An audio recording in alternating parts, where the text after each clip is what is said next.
గౌరవ ముఖ్యమంత్రి చంద్రబాబు నాయుడు గారితో ఇరిగేషన్ శాఖకు సంబంధించి పోలవరం ప్రాజెక్టు, అదేవిధంగా ఇతర ఇరిగేషన్ ప్రాజెక్టులు మరియు వాటర్ పాలసీ మీద ఇప్పుడే ఒక సుదీర్ఘమైనటువంటి రివ్యూ జరగడం జరిగింది. అందులో ముఖ్యంగా పోలవరం ప్రాజెక్టు, ఎందుకంటే ఆంధ్రప్రదేశ్ రాష్ట్రాన్ని ఒక కరువు రహిత రాష్ట్రంగా మార్చేటువంటి ప్రాజెక్టు, ఒక జీవనాడి, ఒక వరం ఆంధ్రప్రదేశ్ రాష్ట్రానికి. అటువంటి పోలవరం ప్రాజెక్టుకి గత 5 సంవత్సరాల వైఎస్ఆర్సీపీ పాలనలో నష్టం కంటే ద్రోహం ఎక్కువ జరిగిందనేటువంటి విషయాన్ని స్పష్టంగా చెప్పాల్సినటువంటి పరిస్థితి ఉంది.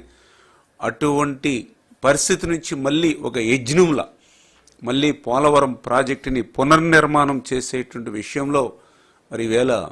రివ్యూలో కూడా డిస్కషన్ చేసినటువంటి పరిస్థితుల్లో ఏదైతే ఆ యొక్క పోలవరంకు సంబంధించి ఒక షెడ్యూల్ ప్రకటన అనేది విడుదల చేయాలి అనేటువంటి విషయం మీద కూడా సుదీర్ఘంగా చర్చించడం జరిగింది. దానిలో భాగంగానే గౌరవ ముఖ్యమంత్రి చంద్రబాబు నాయుడు గారు ఈ నెల 2వ వారంలో పోలవరం మరి పర్యటించి ఆ పోలవరం వద్దనే ఆ యొక్క షెడ్యూల్ ఏదోటే డయాఫ్రమ్ వాల్,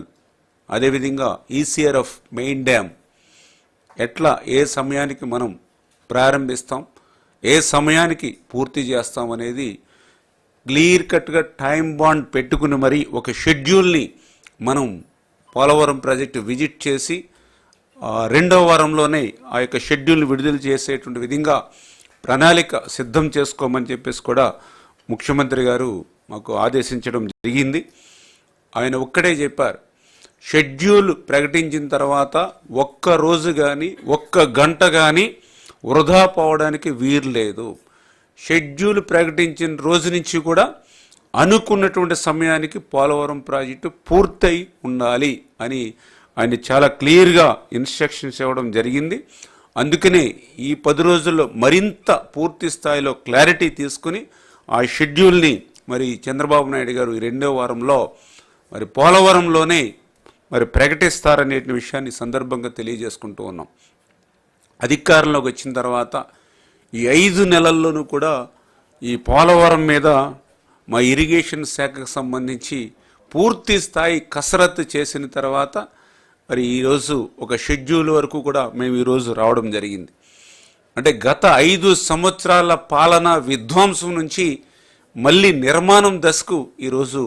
పోలవరం చేరుకుంటుందనే విషయాన్ని కూడా మరి ఈ సందర్భంగా తెలియజేసుకుంటూ, అందులో ముఖ్యంగా ఏదైతే సాంకేతికపరమైనటువంటి సమస్యలు ఎన్నో మాకు సవాళ్లుగా నిలిచాయి ఈ 5 నెలల్లో. ఎందుకంటే ఆ రోజు కష్టపడి 18 నెలలు నిర్మాణం చేసినటువంటి డయాఫ్రమ్ వాల్ విధ్వంసం గురవడమే కాదు, ఆ డయాఫ్రమ్ వాల్కి సహకరించేటువంటి భౌగోళిక పరిస్థితులుగా డయాఫ్రమ్ వాల్ ఎక్కడ పైన ఏదైతే ఎర్త్కమ్ రాక్ఫిల్ డ్యామ్ మెయిన్ డ్యామ్ ఏదైతే నిర్మాణం చేస్తామో ఆ మెయిన్ డ్యామ్ నిర్మాణం చేసేటువంటి ప్రాంతంలో కూడా పెద్ద పెద్ద గుంతలు పడి 56 అడుగుల అగాధాలు పడి ఏదైతే అక్కడే ఉన్నటువంటి నేచురల్ బండ్ 250 మీటర్లు ఉంటే మరి అది 150 మీటర్లు కొట్టుకుపోయి, అంటే ఇట్లా జియోగ్రఫికల్గా భౌగోళికంగా ఎంతో కొంత పోలవరం ప్రాజెక్టుకి ఉపయోగపడేటువంటి అంశాలు కూడా గత ప్రభుత్వ నిర్వాహకంతో ఏదైతే మరి విధ్వంసం గురైనటువంటి పరిస్థితుల్లో వాటన్నిటినీ కూడా మళ్ళీ 1 by 1 ఒక్కొక్కటి కూడా అధిగమించేటువంటి విధంగా, ఆ సాంకేతిక సమస్యలను అధిగమించేటువంటి విధంగా ఈ 5 నెలలు పడినటువంటి కష్టానికి ప్రతిఫలంగా మరి ఈవేళ ఒక షెడ్యూల్ మరి నిర్మాణం చేసుకుని మరి 2025లో ఈ యొక్క పోలవరం ప్రాజెక్టు పనులు పూర్తి స్థాయిలో అటు డయాఫ్రమ్ వాల్ కానీ ఏదైతే మెయిన్ డ్యామ్ ఎర్త్కమ్ రాక్ఫిల్ డ్యామ్ కానీ మరి చంద్రబాబు నాయుడు గారు మరి ఏదైతే షెడ్యూల్ విడుదల చేస్తారనే విషయం, దీనికి సంబంధించినటువంటి సాంకేతిక అనుమతులు కూడా చాలా వరకు సూత్రప్రాయంగా, ఎందుకంటే మొన్ననే మీరు చూశారు